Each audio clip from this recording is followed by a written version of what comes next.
අද අපි මේ ඇවිල්ලා ඉන්නේ පරමාණුක ව්‍යුහය පාඩමේ ඔයාට හම්බෙන සයන්ටිස්ට්ලා කිහිප දෙනෙක් මීට් වෙන්න.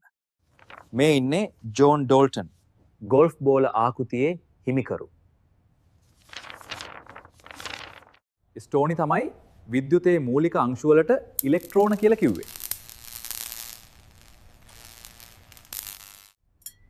මේ ඉන්නේ කැතෝඩ කිරණ නල පරීක්ෂණ කරමින් ඉන්න විලියම්.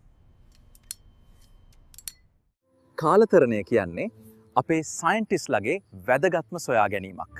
අපි තවත් සයන්ටිස්ට්ලව මීට් වෙමු. ජේ.ජේ. තොම්සන් ඉලෙක්ට්‍රෝනයේ E බෙදීම M අනුපාතය ගණනය කරමින්. විකිරණශීලීතාව සොයාගත්තේ හෙන්රි බෙකරල්. ජේම්ස් චැඩ්වික් නියුට්‍රෝනය සොයාගත්තා. ළමයි අපි අලුත් කාලයකින් හම්බෙමු. ගුඩ්බයි හැමෝටම.